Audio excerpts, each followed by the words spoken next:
তৈলজাতীয় শস্যই সৰিয়হ, তিল, তিচি, গুজি তিল, সূৰুযমুখী ফুল, বাদাম আদিৰ খেতি সামৰি লয়। এইসমূহ খেতিৰ ভিতৰত অসমত ৰবি শস্যৰ বতৰত কৰা সৰিয়হ খেতিয়ে হ'ল 90%, য'ৰ পৰা ৰাজ্যখনত 1.83 লাখ মেট্ৰিক টন খোৱা তেল উৎপাদন হয়। আমাৰ ৰাজ্যখন খোৱা তেল উৎপাদনৰ ক্ষেত্ৰত এতিয়াও বহু পিছপৰা যদিও সঠিক পৰিকল্পনাৰ জৰিয়তে খোৱা তেলৰ উৎপাদন বৃদ্ধিৰ যথেষ্ট সম্ভাৱনা দেখা যায়।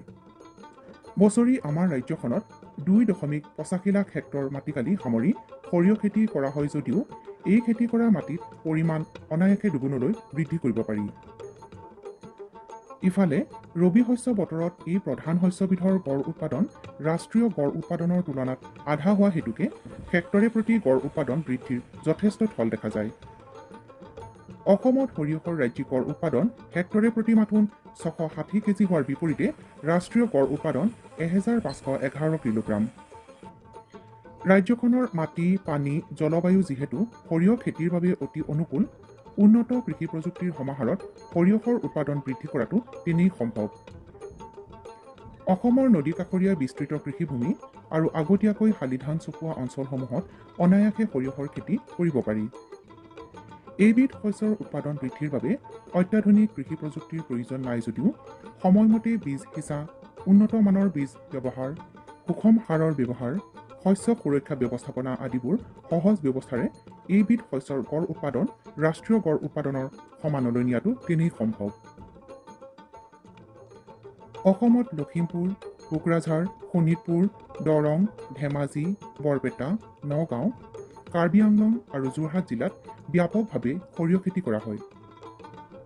এইসমূহ জিলাৰ উপৰিও ৰাজ্যখনত প্ৰতিখন জিলাতে গুণগত মানৰ উন্নত জাতৰ বীজ ব্যৱহাৰ, সুষম সাৰত সাৰ প্ৰয়োগ, শস্য সুৰক্ষা ব্যৱস্থাপনা, জলসিঞ্চন, সময়মতে বীজ সিঁচা আদিবোৰ ব্যৱস্থাৰে এইবিধ তৈলজাতীয় শস্যৰ উৎপাদন বৃদ্ধি কৰাটো সম্ভৱ।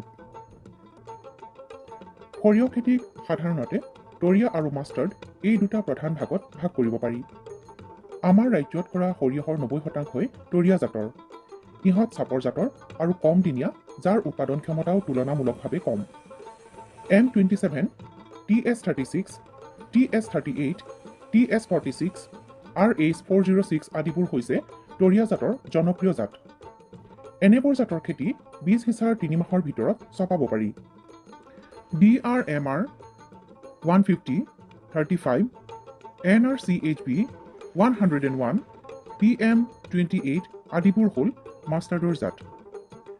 অসমত সৰিয়হ খেতিৰ সম্ভাৱনা আৰু উৎপাদন বৃদ্ধিৰ উপায় সম্পৰ্কে জানিবলৈ বিচাৰি সোধাত DRMR অৰ্থাৎ directorate of rapeseed and mustard ৰিচাৰ্চৰ ডক্টৰ বিপিন কুমাৰ শৰ্মাই এনেদৰে কয়। हमारे असम में जैसे मैं देखता आ रहा हूँ पिछले कुछ सालों से ये लोकल तोरैया ग्रो किया जाता है। यहाँ पर हमारे किसान भाई लोकल तोरैया जो इजीली अवेलेबल होता है सीड, उसे ग्रो करते हैं और उसका प्रोडक्शन जैसे कि मैंने बताया हमारे असम का प्रोडक्शन 6.5 कुंटल पर हेक्टेयर है। जो फार्मर अच्छे से कर पाते हैं वो इतना एवरेज प्रोडक्शन ले पाते हैं और ये 4-5 के अराउंड भी एवरेज प्रोडक्शन जाता है। ये किस वजह से है? हमारी वैरायटी। उसके बाद जो एग्नोमिकल प्रैक्टिसेस रहती हैं हमारे किसान भाई वो अच्छे से ध्यान नहीं दे पाते, उन चीज़ों को फॉलो नहीं करते, जिसकी वजह से हमारी जो भूमि है, किसान भाइयों का जो खेत है, उसका पोटेंशियल हम प्रॉपर ले नहीं पाते। वैरायटी अपने आप में इतनी इम्पोर्टेंस रखता है कि उसकी अगर हम सही चूज़ कर लें, अगर वैरायटी का सिलेक्शन हमारा अच्छा है, सही है, तो 40% तक वैरायटी का रोल होता है जो हमारा प्रोडक्शन इंक्रीज़ करे। तो TS38 हम लोग यहाँ पर किसान भाइयों को प्रोवाइड करा रहे हैं और देखने में आ रहा है कि TS38 काफ़ी सक्सेसफुल वैरायटी रही है हमारे किसान भाइयों के बीच में और काफ़ी अच्छा इम्पैक्ट नज़र आ रहा है। लास्ट ईयर से हमने ये चीज़ शुरू की थी, इस बार देखने को मिल रहा है कि हमारे किसान भाइयों ने 2 बीघा जो डेमोस्ट्रेशन था उसका सीड यूज़ करके मल्टीपल एरिया में उन्होंने वो ग्रो किया है। जो लोकल तोरैया की बात कर रहे थे, ये इम्प्रूव तोरैया है TS38। ओके, ये होगी रेप सीड। और दूसरी होती है मस्टर्ड। मस्टर्ड की हम 3 वैरायटी यहाँ पर अपने किसान भाइयों को दे रहे हैं। हाई यील्डिंग वैरायटीज़ हैं। First NRCHP 101, second DRMR 150, 35 and third PM28। ये कुछ ऐसी वैरायटी हैं जो हमारे किसान भाइयों का ना सिर्फ प्रोडक्शन डबल करेंगी, जो यहाँ पे एवरेज प्रोडक्शन है उससे ज़्यादा उनका प्रोडक्शन ले सकेंगे हमारे किसान भाई। जैसा कि मैंने बताया कि ये जो वैरायटी है, हाई यील्डिंग वैरायटीज़, इनका potential 18 quintal 20 quintal per hectare तक है। और अगर ऑयल कंटेंट की बात करें, इनके ऑयल कंटेंट भी काफ़ी अच्छी मात्रा में हम ऑयल परसेंटेज ले पाते हैं। 38 to 43% इनमें ऑयल कंटेंट अवेलेबल है। तो ये चीज़ हाई यील्डिंग वैरायटीज़ का इंटरवेंशन अगर हम कर पाते हैं तो हमारे किसान भाई उस ऑब्जेक्टिव को पा सकेंगे जिसके लिए हमारे राज्य सरकार, हमारे भारत सरकार और उन सब के इंस्टीट्यूशंस काम कर रहे हैं, हमारे स्टेट गवर्नमेंट के कृषि डिपार्टमेंट काम कर रहे हैं। तो ये सिर्फ और सिर्फ वेराइटल इंट्रोडक्शन से हमारा 40% तक प्रोडक्शन बढ़ सकता है। ज़रूरी है, सबसे ज़्यादा ज़रूरी है फील्ड प्रिपरेशन। किस तरह से फील्ड प्रिपरेशन होनी चाहिए, उसमें हमारे किसान भाई जो मैंने देखा है यहाँ पर, टिल्थ, जो हमारी माटी का टिल्थ है वो मेंटेन नहीं करते। फाइन टिल्थ होना चाहिए, उसके लिए 4 से 5 बार कल्टीवेटर और रोटावेटर का यूज़ करना चाहिए, फिर ज़मीन में पाटा लगा के उसे समतल बना देना चाहिए। ये तो हमारा हो गया भूमि तैयार। उसके बाद आता है हमारा फर्टिलाइज़र, बैलेंस्ड फर्टिलाइज़र। हमारे किसान भाई बैलेंस्ड फर्टिलाइज़र पे बिल्कुल ध्यान नहीं देते। उन्हें या तो किसान भाई फर्टिलाइज़र डालेंगे नहीं, थोड़ा बहुत डाल देंगे, या फिर अगर डालेंगे तो वो उनका ध्यान रहता है कि जितना ज़्यादा फर्टिलाइज़र वो खेत में डाल पाएँ उतना डालते हैं, जिससे वो फर्टिलाइज़र टॉक्सिसिटी अपने प्लांट्स में देखने को मिलती है। तो जो बैलेंस फर्टिलाइज़र की डोज है, यूरिया 16 kg पर बीघा, SSP जिसमें सल्फर होता है, इसमें DAP नहीं लगाना है हमें, DAP की जगह SSP लगाना है जो 32 kg पर बीघा। उसके बाद आता है MOP हमारा 9 kg पर बीघा। और चौथा मैं बता रहा हूँ बोरेक्स सबसे ज़्यादा ज़रूरी होता है हमारे मस्टर्ड कल्टीवेशन के लिए। उसके लिए 1 बीघा में 1.25 kg की रिक्वायरमेंट होती है। अब हम अपने डेमोस्ट्रेशन में अपने किसान भाइयों को सीड के साथ साथ बैलेंस फर्टिलाइज़र दे रहे हैं। हम समय समय पे उन्हें बता रहे हैं कि ये बैलेंस फर्टिलाइज़र आप लगाएं, इससे कम लगाएंगे तो भी हानि होगी, इससे ज़्यादा लगाएंगे तो भी हानि होगी। मैं उम्मीद करता हूँ कि हमारी ये कोशिश हमारे किसान भाइयों को समझ आए। अब मैं थर्ड पॉइंट पे आता हूँ, जो जैसा कि मैंने बताया, टाइमली सोइंग, समय से बुवाई।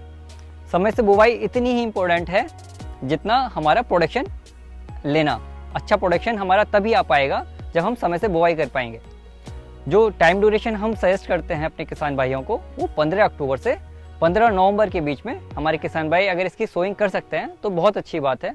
अगर नहीं हो पा रहा है तो लेट सोइंग 25 नवंबर तक भी कर सकें तो उनका प्रोडक्शन उम्मीद करता हूं कि अच्छा होगा। इससे सिर्फ प्रोडक्शन ही अच्छा नहीं होता, इससे दूसरे और भी फैक्टर्स हैं जिससे हमारी फसल को लाभ होता है, जैसा कि हमारे इंसेक्ट्स। एक ड्यूरिंग क्रॉप स्टेजेस हमारे इंसेक्ट्स आते हैं, जैसे कि एफिड है, सॉफ्लाई है। ये इंसेक्ट्स अपनी क्रॉप स्टेज अगर उन्हें सुटेबल लगती है तो उस वक्त वो आ जाते हैं। अगर लेट सोइंग हम करेंगे तो एफिड आ जाएगा, अगर हम टाइमली सोइंग करेंगे तो एफिड नहीं आएगा, हमारी क्रॉप एस्केप हो जाएगी। इसी तरह से सॉफ्लाई है, सॉफ्लाई हमारा दिसंबर में आता है जर्मिनेशन स्टेज पे। अगर हमारा जर्मिनेशन स्टेज पूरा हो जाए नवंबर में सोइंग करने से तो सॉफ्लाई से हम एस्केप कर सकते हैं। ये कुछ ऐसी बातें हैं जो हमारे टाइमली सोइंग को सपोर्ट करती हैं। अब चौथी चीज़ पे मैं आ जाता हूँ। अब हमारी सोइंग हो गई, अब इसमें 2 चीज़ें हैं। पहली तो किसान भाई सोइंग कैसे करें। 2 तरह से सोइंग कर सकते हैं। हमारे किसान भाइयों का यहाँ पर तरीका है ब्रॉडकास्टिंग, छिड़काव विधि से। छिड़काव विधि भी ठीक है, लेकिन अगर वो लाइन सोइंग करना चाहते हैं तो उससे उन्हें 2 फायदे होंगे। एक तो फसल में जो खरपतवार, इंग्लिश में वीड बोलते हैं, उन्हें आसानी से निकाल पाएंगे। दूसरा, जो हमारा जर्मिनेशन परसेंटेज है वो इक्विवेलेंट रहेगा। इक्विवेलेंट से मतलब है कि हमारे 1 बीघा में पर्टिकुलर पॉपुलेशन होनी चाहिए। अगर वो पॉपुलेशन ज़्यादा होती है तो हमारे एक सिंगल प्लांट की ग्रोथ दब जाती है। अगर वो पॉपुलेशन कम हो जाती है तो हमारा प्रोडक्शन कम हो जाता है। तो इसके लिए लाइन सोइंग पे अगर हमारे किसान भाई जाएं तो उसमें थोड़ी सी मेहनत लगती है, लेकिन हमारा प्रोडक्शन हमारी छिड़काव विधि से किए हुए तरीके से ज़्यादा आएगा। সৰিয়হৰ উৎপাদন বৃদ্ধিৰ বাবে মৌ পালন এক উত্তম উপায়। মৌ পালনৰ জৰিয়তে মৌজোল আহৰণেই নহয়, মৌমাখিৰ দ্বাৰা পৰাগ সংযোগৰ জৰিয়তে শস্যৰ উৎপাদনো বৃদ্ধি কৰাটো সম্ভৱ। সৰিয়হ খেতিৰ দ্বাৰা যেতিয়াই ৭৫% সোণালী হালধীয়া বৰণ ধাৰণ কৰিব, তেতিয়াই ইহঁত পুৰঠ হোৱা বুলি ধৰিব পাৰি আৰু চপাবৰ উপযোগী হয়। কাঁচিৰে কাটি সৰিয়হ চপোৱা হয় যদিও চাপৰ জাতৰ সৰিয়হ চপাবৰ বাবে হাতেৰে উভালিব পাৰি। বিস্তৃতভাৱে কৰা সৰিয়হ খেতি চপাবলৈ অৱশ্যে অত্যাধুনিক যন্ত্ৰপাতিৰ সহায় লোৱা আৱশ্যক। চপোৱাৰ পিছত মৰণা মাৰি পৰিষ্কাৰ কৰি ৰ'দত শুকুৱাই দীৰ্ঘ দিনৰ বাবে সংৰক্ষণ কৰিব পাৰি। সৰিয়হৰ মূল্য সংযোজন আৰু সংসাধন তথা অন্যান্য কিছু দিশ সম্পৰ্কে ডক্টৰ বিপিন কুমাৰ শৰ্মাই এনেদৰে কয়। जैसे हमारी मस्टर्ड मैच्योर हो गई, अब हमें हार्वेस्ट करनी है। सबसे पहले तो हमें ये ध्यान रखना है कि हमें हार्वेस्ट कब करनी है। जब इस पे पॉट बनाएं और पॉट गोल्डन कलर के हो जाएं, ग्रीनिश गोल्डन, तब इसे ये हम हार्वेस्ट कर लेनी चाहिए। अदरवाइज़ हमारे किसान क्या करते हैं, पूरी तरह से ड्राई हो जाती है, हार्वेस्ट करते हैं तो हमारे पॉट ज़मीन में बिखरने लगते हैं, दाने बिखरने लगते हैं, तो उससे हमारे प्रोडक्शन को हानि होती है। हमने हार्वेस्ट कर लिया टाइमली, 75% मैच्योरिटी पे हार्वेस्ट कर लिया हमने, और एक हफ्ते हम सन ड्राई के लिए खेत में छोड़ देते हैं। खेत में या फिर अपने घर में आप सन ड्राई कर सकते हैं। उसके बाद 12% मॉइस्चर उसमें रहे तो हम अपना ग्रेन्स निकाल सकते हैं। अब आपने बात की प्रोसेसिंग की, तो हम अपने किसान भाइयों को इस सीज़न में मिनी एक्सपेलर प्रोवाइड करवा रहे हैं। मिनी एक्सपेलर से हमारे किसान भाई जाकर अपनी सरसों को वहाँ से तेल निकाल सकते हैं और सीधे सीधे उसका घर में यूज़ करना चाहें घर में यूज़ कीजिए, अगर डायरेक्टली सेल करना चाहें सेल कीजिए। इसमें मैं आपको एक बड़ी इम्पोर्टेंट बात बताना चाह रहा हूँ। हमारा देश इतना अरब से ज़्यादा पॉपुलेशन है हमारे कंट्री की, और अभी तक आज़ादी के इतने साल बीत गए, हम सेल्फ सफिशिएंट नहीं हैं ऑयल सीड प्रोडक्शन में। 60% ऑयल हम बाहर की कंट्री से इंपोर्ट करते हैं। तो ये जो प्रोजेक्ट आया है, भारत सरकार ने ये प्रोजेक्ट ये सोच के इम्प्लीमेंट किया है कि हम क्यों ना खुद से सेल्फ सफिशिएंट हों, हम क्यों अपनी फॉरेन एक्सचेंज क्यों बढ़ाएं। उसके लिए हमारे राज्य सरकार ने, असम राज्य सरकार ने सेंट्रल गवर्नमेंट को बोल के ये प्रोजेक्ट लिया। हमारी माटी में पोटेंशियल है, अगर हम ये प्रोडक्शन बढ़ा पाएँ, क्योंकि बहुत ज़्यादा डबल से भी ज़्यादा गैप है, ये प्रोडक्शन बढ़ पाता है तो हम ना सिर्फ असम को, बाहर के और राज्य को भी तेल दे पाएंगे। पहली चीज़। दूसरी चीज़, पिछले साल मैं देख रहा था हमारे भारत सरकार ने एक फ़ैसला लिया है। उस फैसले में जो हम 1 लीटर का मस्टर्ड ऑयल यूज़ करते हैं उसमें 70 to 80% edible oil, permissible edible oil use होता था। तो हमारे FSSAI बोर्ड ने फैसला लिया है कि 90% तक मस्टर्ड ऑयल ही होगा, 10% आप एडिबल ऑयल का यूज़ कर सकते हैं। इसकी वजह से आपने देखा होगा पिछले कुछ महीनों में इसका प्राइस डबल के करीब पहुंच गया है। हम जो 150 लिया करते थे मस्टर्ड का 1 लीटर तेल, आज 225-230 लेना पड़ रहा है हमें। तो क्यों ना हम इस मस्टर्ड को खुद ही उगाएं और खुद ही इसका तेल यूज़ करें और सेल करें, तो हमें कितना फ़ायदा होगा। इसका मतलब ये है कि ये जो प्राइस सिर्फ इस वजह से नहीं बढ़ा कि हमारा प्रोडक्शन कम था, ये इस वजह से बढ़ा कि आने वाले टाइम में लॉन्ग लास्टिंग हमें मस्टर्ड की बहुत ज़्यादा ज़रूरत है, और ये प्रोडक्शन बढ़ता रहेगा, बट प्राइस भी साथ साथ बढ़ता रहेगा। इससे किसान भाई अपनी आमदनी दोगुनी कर सकते हैं। हमारा प्रोजेक्ट ही यही है। जो ICAR DRMR का जो प्रोजेक्ट है, augmentation of rapeseed mustard production of Assam farmers for their sustainable livelihood, ये चीज़ करके हमारे किसान भाई ना सिर्फ सेल्फ डिपेंड हो सकते हैं, इवन अपना जो आमदनी है उसे दोगुनी कर सकते हैं।